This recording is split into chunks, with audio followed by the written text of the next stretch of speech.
Hi, welcome everyone. This is the recent person Algo optimizer, 5-minute day trading settings for the E-mini S&Ps. So as you can see, we begin and we take slices of time when we want to trade. You can see here the system has been, at least for this model, programmed only to do 2 contracts, and it has a profit target and then a scale out. So that way, in case the market breaks out and runs, it goes. And again, it takes a profit target, and then all of a sudden, as you can see, it gets out, it reverses, goes short, trade doesn't go well, it gets out of one, and it gets out of the other. Next thing you know, we're long the market, and as you can see, we break out, we go, and then we have a trailing stop feature, except for right now, this actually reversed. So the current position right now is short 2 contracts in this downdraft. And so far, the trade's handling itself.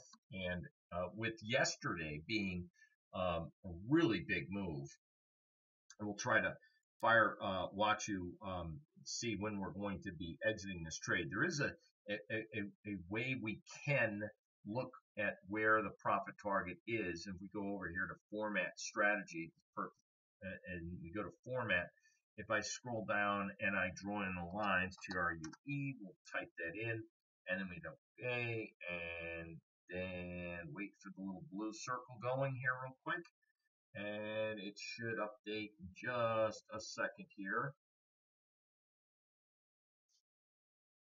as it is trying. There we go. All right, so basically what you're seeing in front of you is we can look at our entry. Orange is our stop loss, yellow is the profit target, and trailing feature kicks into gear is the blue. So if it goes long, then the orange becomes our stop loss. Blue is where it starts to kick into high gear, and the yellow is the ultimate profit target. So if it doesn't hit the profit target, we have a trailing stop feature built into it.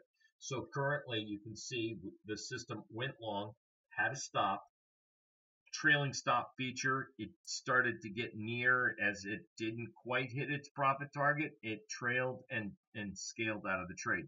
Now it is short 2 contracts, and you can see we're up money. And here's our stop loss. There is the point I'm making. When would this get out? Well, it's almost getting near its threshold of trailing a position. So let's say we all have been in this trade scenario before. Market's close to its profit target, doesn't quite get it, and then the market reverses and goes the other way.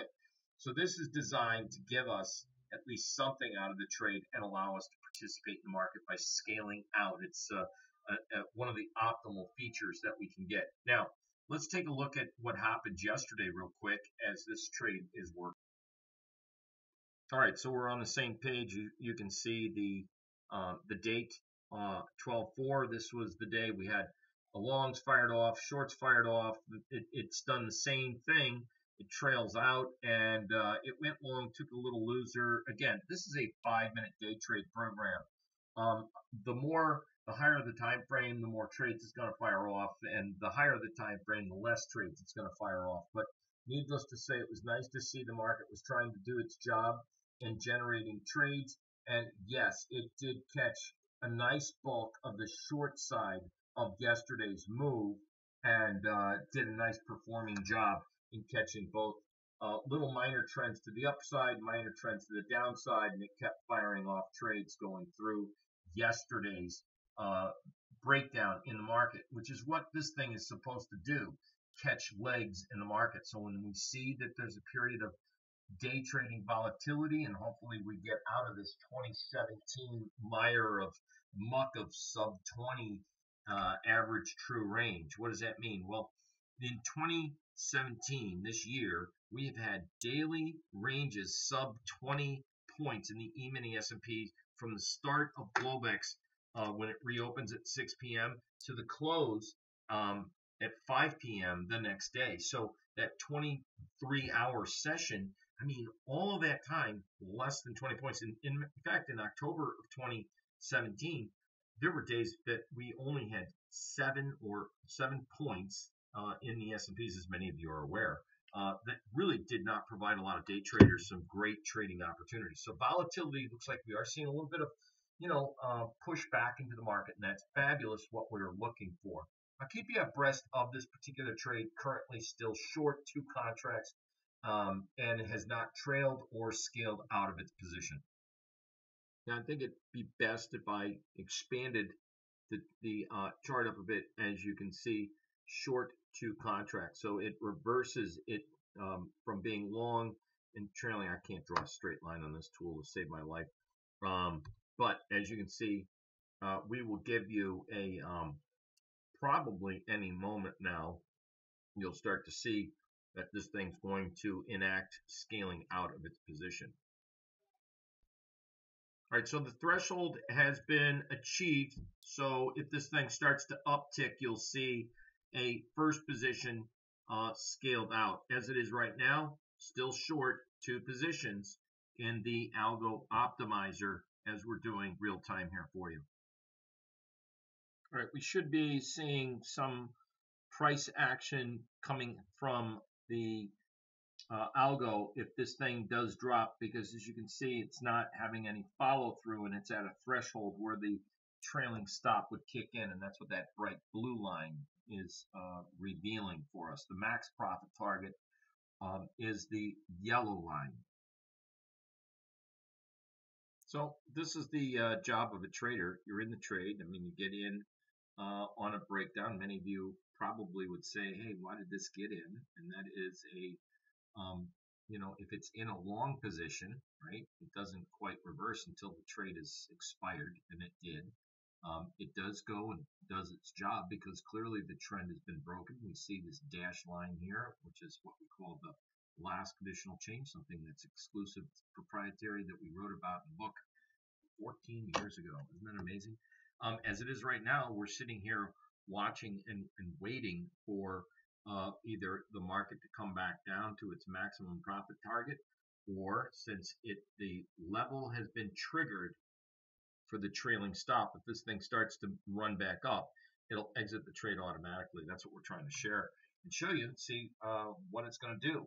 So here we sit as traders watching the trade. All right, for those that are used to seeing, for example, a buy signal, or since this is in bar chart format, orange, and that would highlight a potential different type of setup. But notice that until this current trade concludes, we have overridden reversal of new positions. So it needs a trade, since there is a trailing stop. Sometimes you get little buy signals, right, and then they fail, like this one did. Now you get another little buy signal, and it might fail and go right back down. So until the actual trade that we're in completes, then we're not reversing positions at this point. So as it is, we're still short, and as you can see, as I was just doing this, it just fired off a exit on the trade. So not only did it get out of both short positions, but it just initiated a brand new long position based on new criteria that just developed. So that was a nice little trade, and now we're long, and we will see the next setup as the risk and reward. You'll see that fire off on the charts in just a second. All right, so on your strategy manager tab, you can get that by clicking on your trading app store. You can do it several ways. If you're in multiple positions in multiple products and different trading accounts, you can all look at your different strategies. And on the Person Algo optimizer, just to let you know for confirmation, you can see on the chart it's long 2, and there is the long 2 from 41, and you can see that right now it's only up 4 ticks, or on 2 contracts, $100. So this is what the Algo optimizer is supposed to do: help you as the trader and the investor, get the most out of trades, so that you can't say, hey, oh, I like that, do I want to do it? I mean, it just fires off the trades based on the set of criteria, and we'll see where this one goes. But in the meantime, this is how the system has performed over the last couple of days. And a violent, at least not violent, but an increase in volatility, which is always fun. That's what traders need. We need volatility. Thank you for watching.